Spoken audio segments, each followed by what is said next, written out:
안녕하세요, 별남입니다. 오늘은 여러분들의 좀 느려진 아이폰을 좀 더 빠르게 만들 수 있는 방법을 알아볼 건데요. 물론 아이폰이 안드로이드보다는 좀 느려지는 그런 게 좀 덜하기는 하죠. 그래도 이 아이폰도 오랫동안 사용을 하다 보면 조금씩 느려지기 마련이에요. 내 오래된 아이폰이 느려져서 좀 답답하셨던 분들이라면 오늘 영상 분명히 큰 도움이 될 테니까 끝까지 시청해주세요.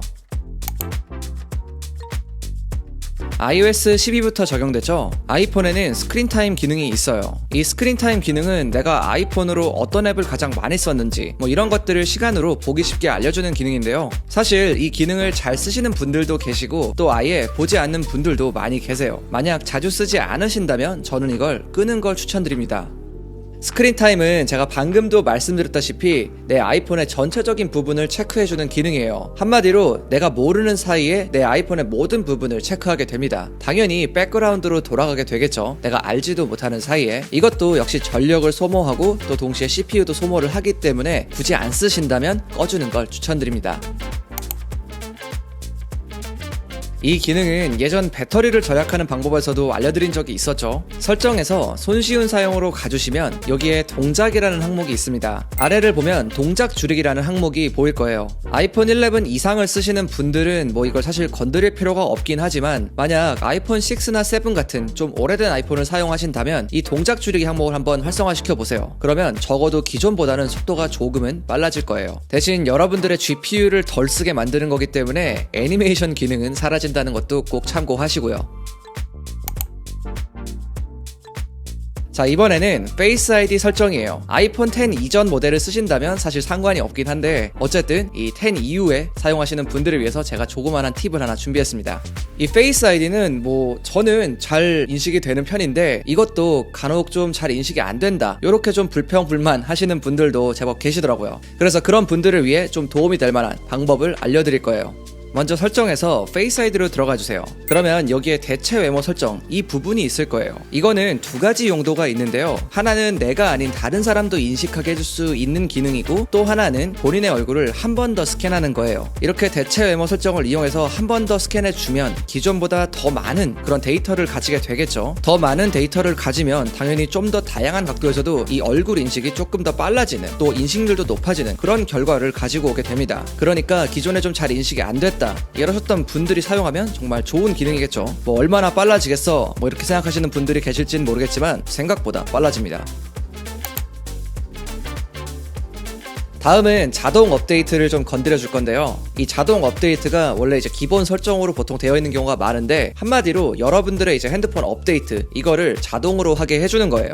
근데 문제가 뭐냐, 이 자동으로 업데이트를 다운받는 게 사실은 어떻게 보면 좋은 기능이죠. 그런데 좀 오래된 아이폰을 쓰시는 분들, 이런 분들에게는 이게 은근히 좀 치명적일 수가 있어요. 기존에 가뜩이나 느렸던 아이폰이 이제 나도 모르는 사이에 백그라운드로 이 다운로드 같은 게 진행이 되고 있기 때문에 오히려 조금 더 느려지게 되는 걸 수도 있거든요. 아무래도 다운로드도 결국 어느 정도의 리소스를 잡아먹게 되니까요. 그래서 만약에 내 아이폰이 좀 느리다면 이 부분도 체크를 좀 하셔서 꺼주시는 게 좋습니다.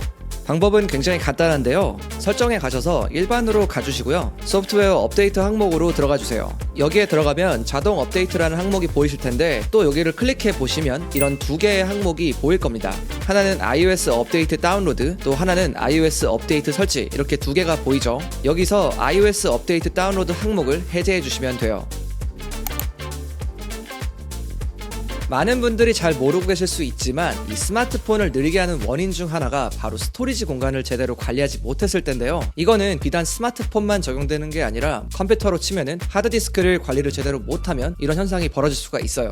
예를 들어서 내가 스마트폰의 저장 공간을 거의 꽉 차게 사용을 하고 있다면 그 핸드폰 느려진 주범 중 하나가 바로 용량 때문일 거예요. 그래서 이 스마트폰이 느려지지 않게 하려면 이 저장 공간을 최소한 20% 이상 정도는 확보를 해주셔야 됩니다. 이게 확보가 안 되면 갑자기 굉장히 느려지는 경우들이 있어요. 특히 예전 아이폰 같은 경우 막 32GB 이런 버전 쓰시는 분들은 저장 공간이 굉장히 부족하겠죠. 그래서 막 꽉꽉 채워서 쓰다가 이런 현상들이 발생되곤 하는데요. 어쨌든 좀 비워주셔야지 이 아이폰이 제 성능을 내는데 도움이 됩니다.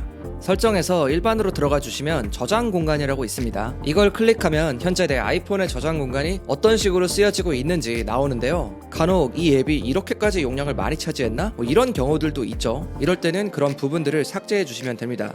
그리고 또 한 가지 팁이 있는데요. 이것도 많은 분들이 잘 모르시고 계실 거예요. 여러분들 사진 찍고 뭐 삭제하는 경우들도 종종 있잖아요. 그런데 이게 사진첩에서 삭제를 한다고 완전히 삭제가 되는 게 아닙니다. 여기를 보시면 최근 삭제된 항목 앨범이 보이는데 이거를 비워주시면 이제 지웠던 사진들이 완전히 내 아이폰에서 삭제가 되는 거예요.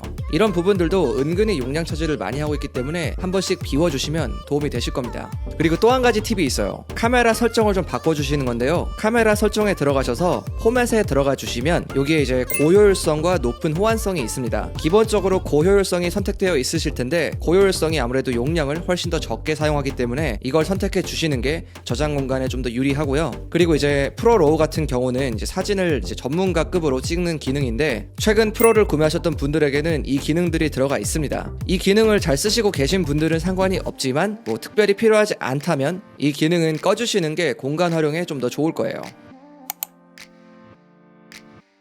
이번에는 사파리에 관한 설정이에요. 대부분의 사람들이 아직까지는 크롬을 많이 사용하고 계시겠지만 아이폰을 쓰신다면 이게 아무래도 기본적으로 사파리가 열릴 때가 굉장히 많죠. 이렇게 돼서 이 사파리의 페이지가 어느새 굉장히 많아지는 경우들이 있어요. 이렇게 되면 이것도 핸드폰을 느려지게 하는 주범 중 하나가 됩니다. 매번 이 많은 탭들을 다 지워도 되겠지만 좀 더 편한 기능이 이번에 생겼어요. 설정에서 사파리로 들어가 주시고요. 아래에 탭 섹션을 보면 탭 닫기 항목이 있습니다. 이거를 눌러주세요. 그러면 수동 설정, 하루, 일주일, 한 달 이런 식으로 나와 있는데 이걸 설정해주면 주기에 맞게 자동으로 이 탭 항목들이 모두 사라지게 됩니다. 이렇게 되면 당연히 부하도 덜 걸리겠죠. 저도 사파리는 간간히 쓰는 편이긴 한데 이게 정리를 안 해주다 보면 정말 탭이 너무 많이 생길 때가 많아요. 이번에 이런 기능이 생겼기 때문에 그동안 귀찮으셔서 정리 안 하신 분들은 이 기능 꼭 활용해 보시면 정말 좋을 것 같아요. 그리고 또 한 가지의 꿀팁이 있는데요. 이 사파리 오른쪽 아래에 있는 이 탭 보는 버튼 있잖아요. 요거를 좀 길게 눌러보세요. 그러면 이 탭들을 모두 한 번에 닫을 수 있는 이런 기능이 들어가 있습니다. 좀 많이 떠져 있을 때는 요 버튼 하나로 다 제거가 가능하니까 정말 편하게 사용할 수 있겠죠. 잠깐 광고 하나 보고 가실게요. 요즘은 인터넷 하나만 있으면 정말 뭐든지 다 할 수 있는 세상이잖아요. 그런데 생각보다 여러분의 개인정보가 그렇게 철저하게 보호되고 있지 않다는 점 알고 계셨나요? 일반적으로 내가 사용하는 인터넷 기록들은 통신사에 저장이 되는데 이게 매우 쉽게 해커나 제3자에게 노출될 가능성이 있습니다. 요즘 심심치 않게 들리는 게 개인정보 털렸다는 소식이죠. 그러면 어떻게 해야 개인정보도 안전하게 보호하고 인터넷도 자유롭게 사용할 수 있을까요? 아주 간단한 해답이 있습니다. 바로 VPN을 사용하는 건데요. VPN이 어떤 건지 이미 잘 알고 계신 분들도 많이 계시지만 잠깐 설명을 좀 드리면 VPN은 Virtual Private Network의 약자입니다. 한마디로 가상의 개인 네트워크라는 소린데 VPN을 사용하면 여러분들의 인터넷 활동이 암호화가 되기 때문에 외부의 접속이 불가능해져요. IP 추적을 걱정하시는 분들도 계실 텐데 VPN을 사용하면 진짜 IP가 아닌 VPN의 IP가 노출이 되기 때문에 한 겹 더 보호가 되는 셈이죠. 이것뿐만 아니라 여러분들이 자주 보시는 넷플릭스나 뭐 기타 스트리밍 서비스 이런 경우도 국가별로 차단이 되어 있는 경우들이 있는데 이런 것들도 모두 피해서 시청할 수가 있게 되는 겁니다. 아무튼 이렇게 여러 가지 좋은 기능들을 가지고 있는데 막상 VPN을 써보려고 하면 정말 다양한 업체들이 있다는 걸 알 수가 있는데요. 무료라고 해서 아무거나 사용하면 오히려 개인정보가 더 드러나는 그런 불상사가 생길 수 있기 때문에 엄선된 서비스를 고르는 게 정말 중요해요. 제가 오늘 소개해드릴 노드 VPN은 전 세계 62개국에서 5,200개 이상의 서버를 운영해서 상당히 공신력이 있는 업체이고 또 그렇기 때문에 믿고 사용할 수가 있습니다. 설명란에 적어놓은 코드를 사용하면 인스펙팅룸 구독자 분들에게는 최대 70% 저렴하게 이용할 수 있게 만들어 놨습니다. 더 자세한 사항이 궁금하신 분들은 설명란 링크를 참고해 주세요.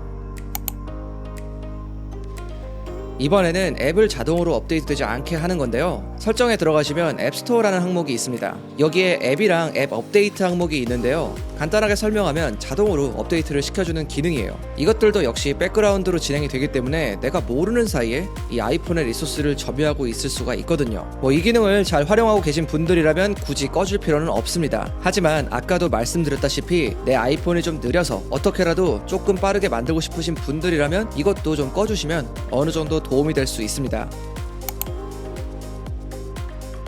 iOS 14부터 홈 화면에 위젯을 추가할 수가 있게 되었어요. 위젯은 그동안 많은 유저들이 바래왔던 기능이고 사실 정말 너무 좋은 기능이긴 해요.